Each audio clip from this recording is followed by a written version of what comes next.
Welcome to Survivor Ally Training by the Counseling Center Paraprofessionals. I'm Madeline Billings. We have J.F. Kim, John A. Moore, and Megan Ryan. A brief overview of this PowerPoint will be to discuss sexual assault and rape culture, being an ally, self-care as an ally, and at the end we will be providing you with resources. First, we're going to begin with an icebreaker, myth versus fact. We're going to show you several statements that will appear on the screen, and then we'll have you think and discuss whether you think this is a myth or a fact.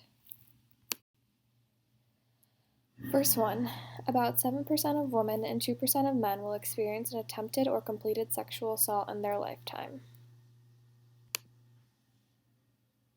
This is a myth.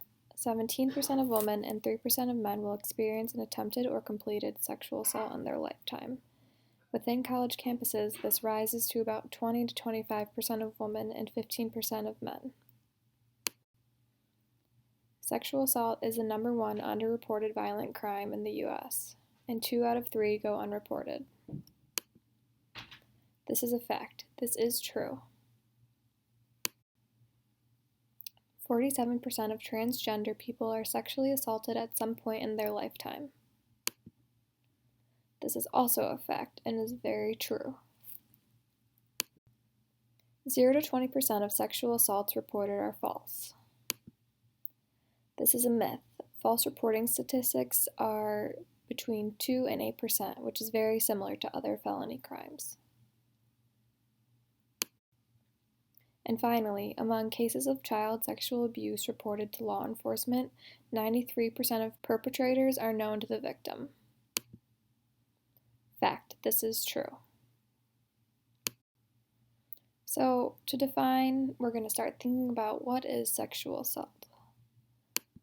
To define it, sexual assault is any sexual contact that does not involve the knowing consent of each person, including any intentional or knowing touching or fondling or penetration by either person, directly or through clothing, of the sex organs, buttocks, or breasts of the other person for the purpose of sexual gratification or arousal of either person without consent. So just to go over that, this affects everyone, and anyone can be affected by this, including those who are in relationships as well. So how do you define being an ally for survivors? Being an ally is about taking the knowledge and skills that you have and working towards ending sexual and intimate partner violence and promoting healthy relationships. There's 2 kinds of this. There is a societal level and an individual level, which we will hit on after this. But first, I want to give you some examples of a societal level. So, by being in this workshop, you are already starting the process of being an ally. Education and understanding the issue is foundational to being an ally. Some more examples include supporting peers and friends that have experienced sexual violence, intervening problematic behaviors or comments, voting for laws that support survivors, participating in marches or rallies, and spreading knowledge to others. We'll now go on to discuss individual level. Being an ally to a survivor on the individual level includes sexual partners, romantic partners, friends, acquaintances, or just anyone who's been a survivor of sexual assault. We're going to get started by talking about what it means to be an ally to a romantic partner. Being an ally to your partner involves understanding consent. There are a couple of integral components of consent that we're going to discuss now. So, what is consent? Consent is always enthusiastic. It's never coerced or threatened. It should always be given readily. Consent should always be verbal, so a verbal yes, a verbal affirmation. In the instances where a person's ability status prevents them from giving a verbal yes, another way of directly communicating that a person wants to engage in a behavior should be defined between partners. Consent is always mutual, so every party involved should always give that enthusiastic and verbal yes that they want to engage in that encounter. Consent should always be sober, so alcohol and other substances have a direct effect on decision making, and a person can make a decision that they might not otherwise make when they're clear-minded. So we make sure that a person is always making decisions that they want to make and will make it any state of mind. Consent is always continuous. So even if you are in a long-term relationship with someone or having engaged in a sexual encounter with them before, consent should be given in every encounter. Digital consent is especially relevant now where texting and Snapchat are and other social media at the tips of our fingers. So sexting, whether that be sending videos, messages, or pictures, it's the tips of our fingertips. Every component of consent should be integrated into digital consent. So it should always be enthusiastic, it should always be direct communication. Every party involved should be wanting to receive or give, or that should be communicated about what that should look like. Sober, always continuous. Just because a person was willing to receive a picture or send a picture in a previous encounter does not mean that they should have to or be obligated to in another encounter. When being an ally to a partner, also to think about even after that yes, what that looks like.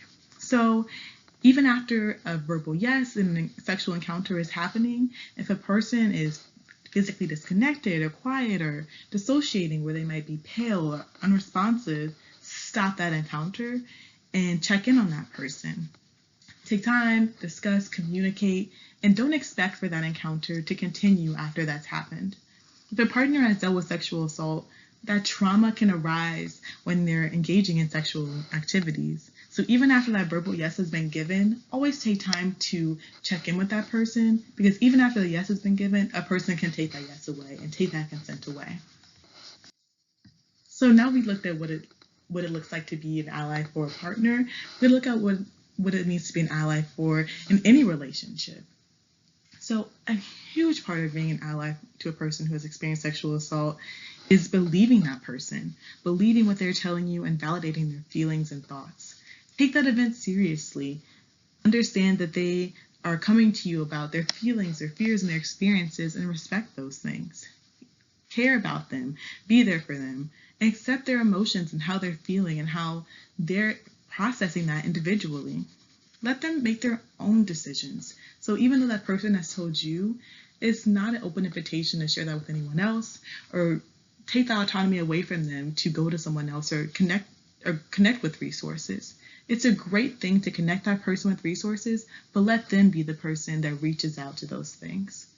Each person is an individual and has experiences things in their own way, and the best thing you could do is support them in their experience.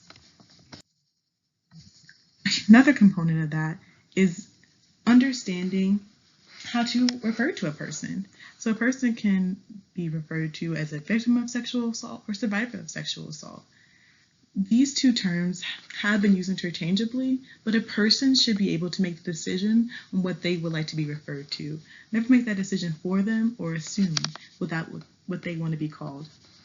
A huge component of also engaging in these conversations is avoiding victim blaming. So steering away from asking questions like, what were you wearing? How much did you drink? Were you there by yourself?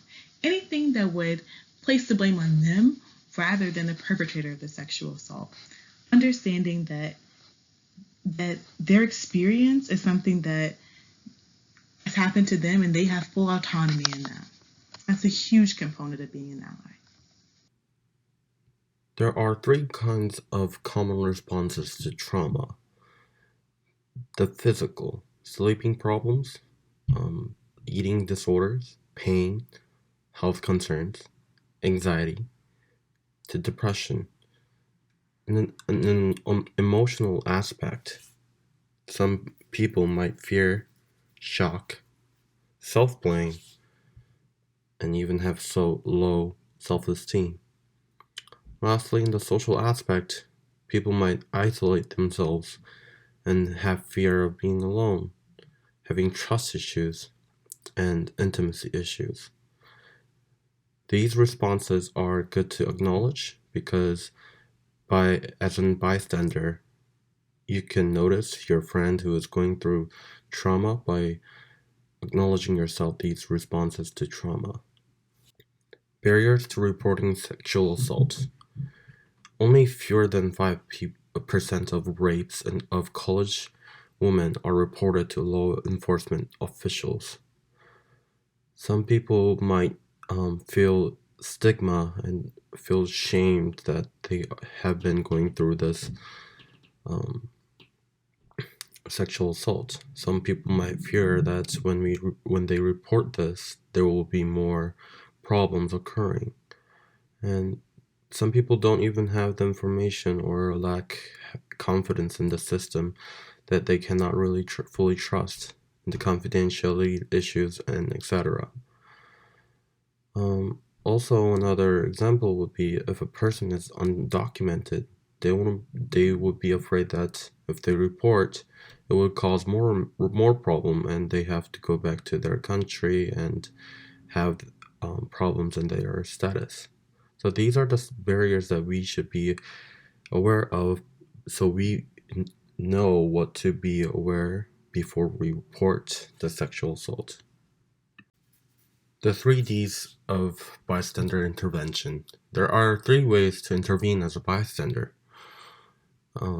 As an example, at a party, someone witnesses someone dancing with another person who is visibly uncomfortable. First, direct intervention would be asking the person to stop. Secondly, delegating, seeking out someone else who can help, asking someone else to talk to that person or the host, getting that authority figure or other allies. Lastly, distract, interrupting the situation without direct contact with the offender. For example, turning on the lights, pretending like you know the person. That would help to intervene as a bystander. Ally Toolkit, Empathy Scenario. We will be going through 4 scenarios, and please take time to pause and read each scenario. Think what you could do. Click play to hear multiple ways to go about the situation.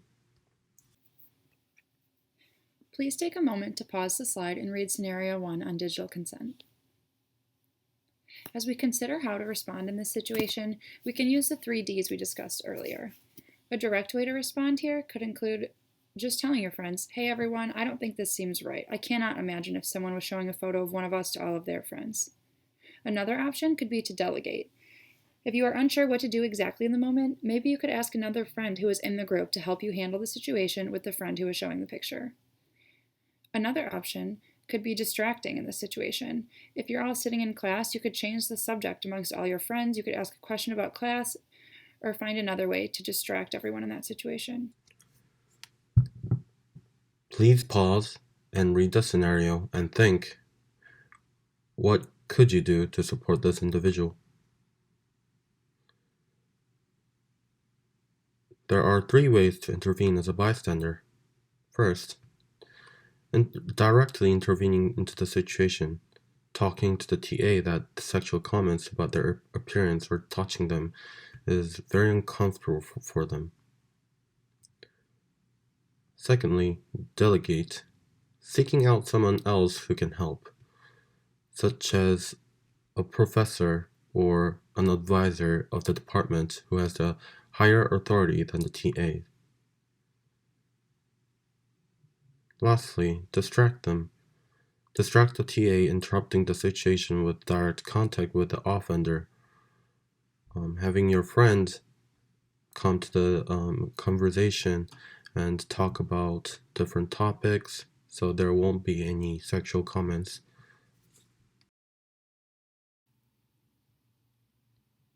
Take a moment to pause the video to read Scenario 3 and press play when you're ready to hear different ways to handle the situation.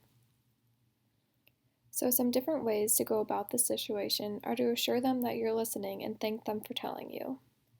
Let them know that you're there for them and you do believe them. Suggest resources to take care of themselves like journaling, working out, or whatever works for them. And finally, suggest professional help such as the counseling center or counseling other counselors in their neighborhood. Press pause to read through the scenario and think about what you could do if you were in that situation. Press play again to hear some suggested solutions. One solution is to directly confront that person and speak about why you think that that joke is not funny. And also, with you being in a public place, if you're not aware of who could be a survivor of sexual assault, it's going to be especially harmful to others. Another way is delegating that task. So maybe asking a friend or an authority figure to have that conversation with the person.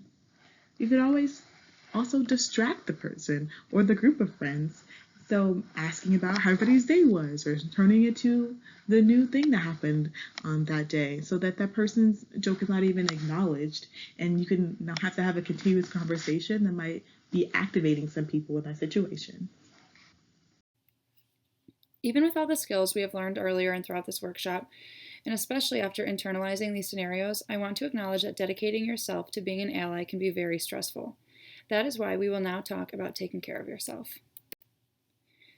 Being an ally is very important, but it's also important to keep in mind that there can be costs of caring for supporters. These costs include vicarious trauma, which can involve an individual experiencing distress and/or trauma from stories they hear while they are trying to be supportive, and compassion fatigue. Compassion fatigue can include a person sensing a decrease in their own empathy, caring, and compassion over time while they are being supporters. To reduce the risk of burnout, it is important to set your own individual priorities. This slide gives some examples of ways you could reduce the risk of burning out. Especially as we discuss vicarious trauma, it is so important that we're also mindful of our self-care. Having these skills can help reduce the impact of vicarious trauma. Please read this slide and come up with your own examples of each type of self-care. As you come up with examples of your own self-care, analyze what you have done so far and what new practices you could try. As a journaling activity, read through these prompts and analyze your own experiences with allyship. Think about a time or times when you have or have not been an ally. You can think about others close to you too first, if that helps. What was this experience like? How would you change, adapt now, if at all? If you would like to speak to a counseling center clinician or gain more information on the counseling center's current services, please call the number given or see the counseling center's website and social media. Here we have the counseling center's current hours and contact information along with our after hours crisis line. Go ahead and pause the slide to take a screenshot or record the information. Even if it is not necessary for you at this time, you could definitely share this information with a friend. Please take note of these resources as well. They are categorized by confidential versus non-confidential resources. Finally, we have emergency support resources that are available 24/7. Thank you so much for participating in our workshop.